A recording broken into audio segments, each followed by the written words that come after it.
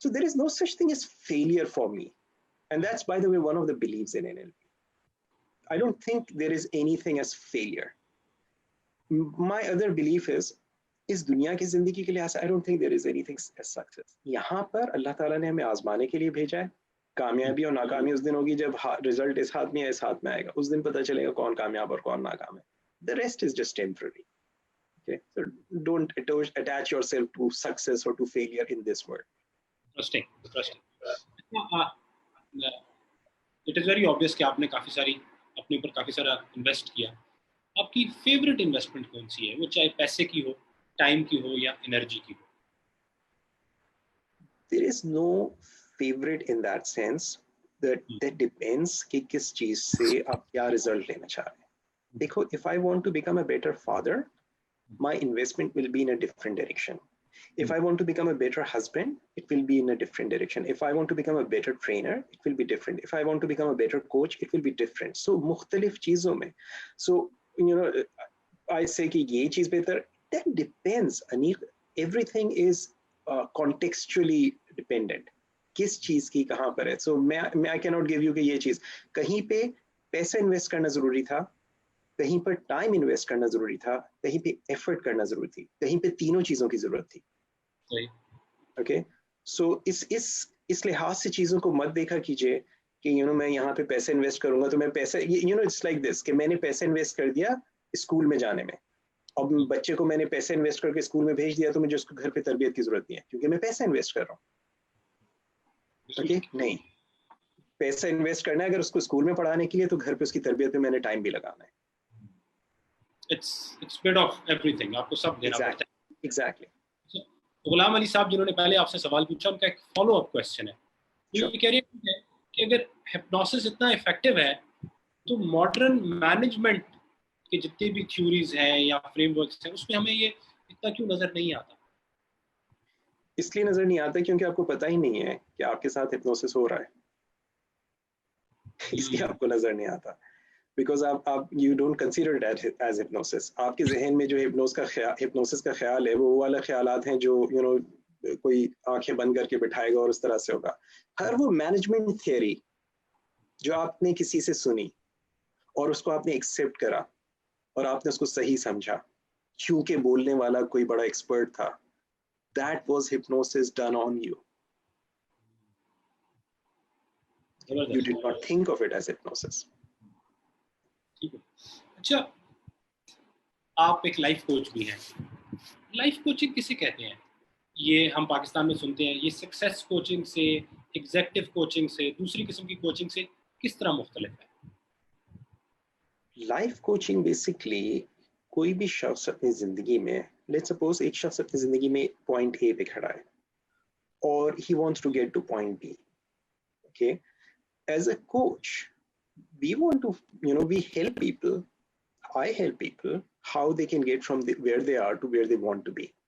Right. Okay, now so what I would see is कि ये शख्स जो यहाँ पर है क्या चीज इसको, if he wants to move on, क्या चीज रोक रही है इसको मूव करने से? Is it some emotional issue? Is it some kind of belief in his mind? Is it some kind of thought pattern जो उसको है? Is it some kind of fear? What is it that's stopping people from moving forward? Okay, now is it possible कि इसके जहन में कोई clear direction ही नहीं है? इसके साथ जहन में 10 किस्म की directions हैं. There is no one specific direction. So my job as a coach is to find out and to help him or her get from where he or she is to where he or she wants to be. So जब हम एक overall उसकी जिंदगी के हवाले से करते हैं, we call it life coaching. अब अगर फर्ज कीजिए कि वो अगर मैं किसी बिजनेस के लिए कर रहा हूँ, that would be business coaching कि एक बिजनेस है, that's also considered as consulting. Okay? एक बिजनेस है, वो अपने एक टारगेट के ऊपर है, एक पॉइंट पर है, and they have this कि by the end of this year we want to be at this point. Okay? हम अपने सेल्स जो है उसको यहाँ तक लाना चाहते हैं, हमारा ये टारगेट है और इस वक्त हमारी ये स्ट्रेंथ है, ये हमारी वीकनेसेस हैं, बट अभी तक समझ में नहीं आ रहा. There is no clear strategy and then there are players जिनके अंदर आपस में टीम बिल्डिंग की यहाँ पे जरूरत है, क्या इश्यूज है उनको समझ नहीं आ रहा. तो as a coach if I go there I would look at what's happening there, find out and then help them resolve that. Okay, now coach एक चीज देखो, जैसे इस स्पोर्ट्स में होता है ना, हम कहते हैं जी ये क्रिकेट के कोच हैं या हॉकी के कोच हैं. कोच जो होता है वो प्लेयर्स के साथ खेलता नहीं है. कोच बाहर से बैठ कर उसको गाइड करता है. खेलना प्लेयर्स को ही होता है. Okay, so that's what we do. So there's a person in his life, he's in a or she's in a certain situation. As a coach, I will see what he or she needs to do. I will help him find that, ways to get there. Then they have to take action. मगर बातें तो अक्सर इतराज आता है advocate लेकर. आपकी आवाज cut रही है नहीं? जी मेरी आवाज आ रही है? जी आ रही है.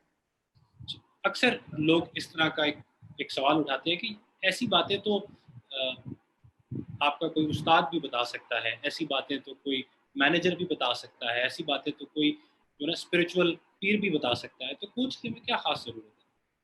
बिल्कुल कोई भी बता सकता है. तो ये किसने कहा कि अगर उस्ताद बता रहा है तो वो कोचिंग नहीं कर रहा?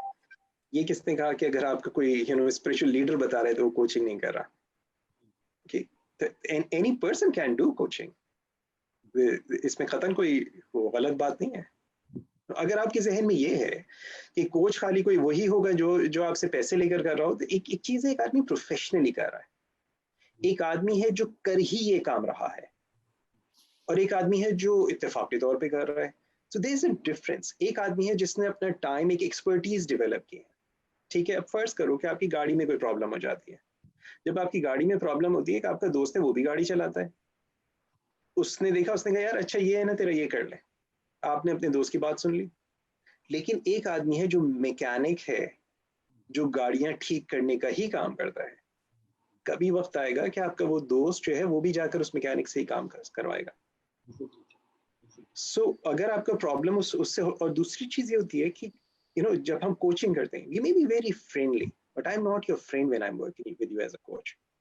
So a friend may tell you what you want to listen. I will not tell you what you want to listen. My job is to tell you what you need to listen, and that's where that distinction comes. So बहुत मैं अपने I do this live coaching का मेरा एक online programme है. मैं अपने students को एक चीज ये समझाता हूँ. देखो, एक चीज होती है people helping, एक होती है people pleasing. My job is not to please my clients. I may tell them things that they may not like, that they may feel uncomfortable listening to, but they need to listen to that. ये बताइएगा कि coaching से जो results हासिल होते हैं, being a life coach, आप कितनी सर्टेनिटी से कह सकते हैं कि यार आप किसी भी क्लाइंट को उस आउटकम तक पहुंचाने में कितने % आप कन्विंस्ड हैं कि आप वो आउटकम हासिल कर लेंगे? अन्य कितने सर्टेनिटी से आप ये कह सकते हो कि आप अपनी I don't know, you're married, Anya, by the way? Do you have children? Okay, so do you have more than one children? One. You have one. Okay, so it's like कितनी सर्टेनिटी से आप कह सकते हो कि मेरे पिछले 1 साल में मेरी जो मोहब्बत है उस बच्चे के साथ वो 30% उसमें इजाफा हुआ है, और अगले साल उसमें 10% मजीद करूंगा. It's subjective. मैंने आपसे कहा NLP is the study of subjective experiences. How can you measure subjectivity? So उसमें एक चीज ये होती है कि so for example एक आदमी जो था who's totally stuck. Some people think कि मैं यहाँ तक जाना चाहता हूँ. They do coaching and they find कि वो यहाँ तक नहीं, but they can go यहाँ तक. Okay, and then coaching helps them get from where they were and they thought they want to go, but they could actually go much farther. And there are people who think कि मैं यहाँ तक जाऊँगा, मगर जो उनके लिए possibility थी, that was only कि वो यहाँ तक आते, but still they are not where they were. They have moved forward. Okay, it will vary. It varies from person to person. So आपके अपनी प्रोफेशनल engagements में how do you make people realize कि यार यहाँ से आप शुरू हुए थे और यहाँ तक आप आ गए हैं? Oh, there are lots of ways of doing that. जब हम मैं जैसे when I do individual coaching, so मैं first एक 45 minutes का एक initial में session करता हूँ. कोई भी client मेरे पास जब आता है, उसमें भी assess. I don't work with every person, by the way. Just because somebody wants to get coaching from me, I don't take everyone as a client. So I do assess if I want to work with this person, if I am the right fit for that person and he or she is the right fit for me. Okay, so once we decide, then we work out कि where the person is, where he wants to go, उसका क्या, कहाँ पर अभी जिंदगी में उसके क्या हो रहा है, वो किस एरिया में कोचिंग चाह रहे हैं, अपनी पर्सनल लाइफ में, अपनी प्रोफेशनल लाइफ में, अपनी फाइनेंशियल लाइफ में, या ओवरऑल जिंदगी में वो कोचिंग चाह रहा है. सो उस कोचिंग कॉन्ट्रैक्ट हमारा जो होता है उसके अंदर वी असेस एवरीथिंग कि वो कहाँ अभी जिंदगी में कहाँ चल रहा है, and what his goals, his aspirations are to be as a result of taking my coaching. Okay, and I let them know this is possible, this is not possible, and then it's their decision. अच्छा ये बताइए, आप एक certified fire walk instructor भी हैं, ये क्या होती है और इंसान के तरबियती अमल में ये क्या किरदार अदा कर सकती है फायर वॉक? फायर वॉकिंग एक मेटाफर है, और इसको बहुत सारे मुख्तलिफ जावियों से इस्तेमाल किया जाता है. सो एक चीज़ होती है कि मैंने फायर वॉक के जो प्रोग्राम पाकिस्तान में कराए, मेरा शेप योर डेस्टिनी के नाम से मेरा एक 3 रोज का वर्कशॉप है जिसमें हम फायर वॉक करते हैं, और इसी we also do broken glass walk. But basic idea क्या होता है, देखो एक माइंड सेट है. जो कामयाब आदमी होता है और जो नाकाम आदमी होता है, उन दोनों को जिंदगी में एक ही तरह के चैलेंजेस आते हैं. फर्क ये होता है कि नाकाम आदमी उन चैलेंजेस को देख के उनसे डर के रुक जाता है और वो जिंदगी में आगे नहीं बढ़ पाता. कामयाब आदमी उन चैलेंजेस को देखने के बावजूद, उनमें मौजूदा रिस्क होने के बावजूद एक्शन लेता है और उससे आगे बढ़ जाता है और निकल जाता है. सो फायर वॉक जो है वो बेसिकली मेटाफोरिकली हम इसी चीज के कि आपके सामने एक अंगारे हैं, दहकते हुए अंगारे हैं जो आपके सामने उस वक्त जलाए गए होते हैं. ओके, और जब आप वहाँ खड़े होते हैं आप कोई 7-8 फीट से उसका हीट को महसूस कर सकते हैं जब उसको बर्न करते हैं. और फिर जब आप वो अंगारों को देखते हैं, सो आप थिंक ऑफ इट कि आप इधर खड़े हुए हो और आपके सामने अंगारे हैं, दूसरी साइड पे is your goal. Okay, so these are the challenges. So हम क्या कर रहे हैं, एक माइंड में एक कॉन्सेप्ट बिल्ड कर रहे हैं, एक लिंक, एक कनेक्शन बिल्ड कर रहे हैं कि अगर मैं ये कर सकता हूँ कि मैं इस अंगारों के ऊपर चल के इन तकलीफों को बर्दाश्त करके, if I can be on the other side, what else is possible in my life? So many people find that it changes, it breaks their old ways of thinking and old patterns of thinking and helps them move forward much easily. So that's one of the ways in which we use it. अच्छा, आपके लिए एक और सवाल है, तो ये कि अपनी सोल को, रूह को, माइंड को, इंटेलेक्ट को, इमोशंस को और फिजिकल एनर्जीज को इकट्ठा कैसे लिंक किया जा सकता है और हिप्नोसिस के साथ इसका क्या ताल्लुक है? ओके, देखो मुझे नहीं मालूम कि यहाँ पर जब ये सोल के हवाले से बात करें तो ये किस स्पेसिफिक जाविये से इसको देख रहे हैं. बिकॉज मैं चीज़ों को बहुत मुख्तलिफ पर्सपेक्टिव से देखता हूँ. मैं चीज़ों को कुछ साइंटिफिक पर्सपेक्टिव से भी देखने की कोशिश करता हूँ, एंड थोड़ा बहुत मैं रिलीजन के हवाले से भी देखने की कोशिश करता हूँ. सो जहाँ तक रूह की या सोल की अगर उस हवाले से बात करें, in my personal opinion, उसमें the key is अला बिज़िक्रिल्लाहि तत्मइन्नुल क़ुलूब. सो उसकी अलाइनमेंट या उसके सुकून या उसके लिए जो भी कुछ करना है, go to religion, go to Islam. That's my simple advice. दूसरी चीज रही जहां तक आपकी अपनी इमोशंस और ये सारी चीजें, देखो हमारी जो एग्जिस्टेंस है, we don't exist as just a physical being. आपने मेरी क्लासेस में अनिल की चीज सुनी हुई है. Okay, so हमारी जो एग्जिस्टेंस है, हमारी we have a mental existence, we have an emotional existence, we have a physical existence, we have a spiritual existence. Okay, and I'm not talking spiritual in terms of ruh, by the way. It's a long discussion. हमारा 1 घंटे के से ज्यादा का I can do a session on just this. लेकिन जो it's like these are all things जो हमारी internally हमारे साथ internally हम connected है. So हमारे जो emotions होते हैं, उस emotion से आ कहाँ से रहे, इनका source क्या है, हमारी जो मेंटल प्रोसेसिंग है, इन तमाम चीज़ों का सोर्स क्या है. हमारे साथ अक्सर एक चीज़ ये होती है कि हम ये समझ रहे होते हैं कि ज़िंदगी में हमारे साथ जो भी कुछ हो रहा है, इसका जो जिम्मेदार है वो हमारे बाहर होने वाले इवेंट्स हैं, जबकि हमारी बाहर होने वाले जो बहुत से इवेंट्स होते हैं, उसका जिम्मेदार हमारे अंदर होने वाली प्रोग्रामिंग होती है. ओके, सो सबसे पहली चीज़, अगर आप इस चीज में किसी किस्म की बेहतरी लाना चाहते हैं, तो the first thing is to become aware कि अंदर हो क्या रहा है.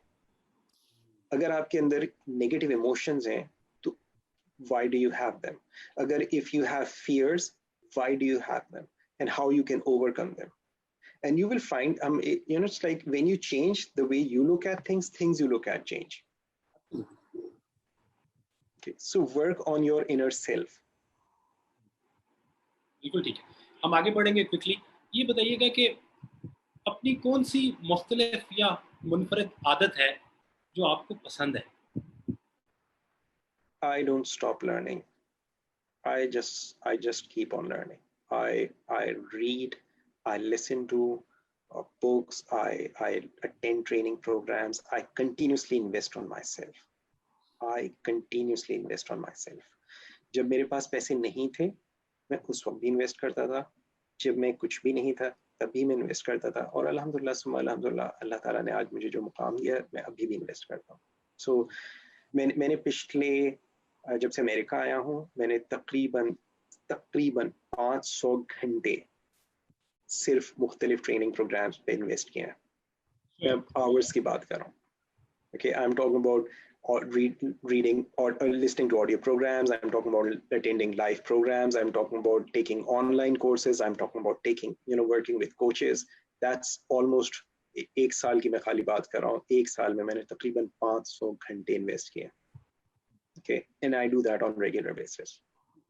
अच्छा, सिंस आपने बात की इन्वेस्ट करने की, इन्वेस्ट का आपने कॉन्सेप्ट बताया कि बेसिकली आप एक बेटर वर्जन बनते जाते हैं, प्रॉब्लम्स छोटे होते जाते हैं. बेटर वर्जन बनने का एक तरीक़ेकार आसान ज़ुबान में ये है कि कुछ नए बिलीफ्स, कुछ नई आदत, कुछ नए रवैये अपना लेते होंगे. तो ये बताइएगा कि पिछले 5 सालों में ऐसा कौन सा नया बिलीफ, रवैया या आदत जिसने आपकी ज़िंदगी पर सबसे ज़्यादा मुस्बत असर डाला है? There's no one specific thing कि मैं आपको इस तरह से पिन पॉइंट कर सकूं, because when you are, देखो ये वाली चीज पता है उस वक्त वैलिड हो सकती है कि मैंने 5 साल में और कोई चीज नहीं सीखी. There's a possibility. Just yesterday, by the way, कल रात तकरीबन 12:30 बजे थे यहाँ पे, and I was just going through some material. I was watching some videos and I learned few new things.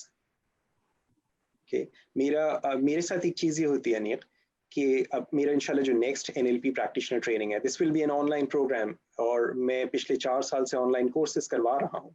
लेकिन NLP प्रैक्टिशनर ट्रेनिंग मैंने पहले कभी ऑनलाइन नहीं कराई, बिकॉज मेरी जो ट्रेनिंग है वो सोसाइटी ऑफ NLP की अप्रूव ट्रेनिंग है, and then society of NLP इस चीज़ की इजाज़त नहीं देती थी. लेकिन इस वक्त जो लॉकडाउन की कंडीशन हुई है सारी दुनिया में, so I will be offering an online NLP practitioner training. और मेरा एक तरीका रहा है, मैं अपनी ट्रेनिंग से पहले आई लाइक टू प्रिपेयर.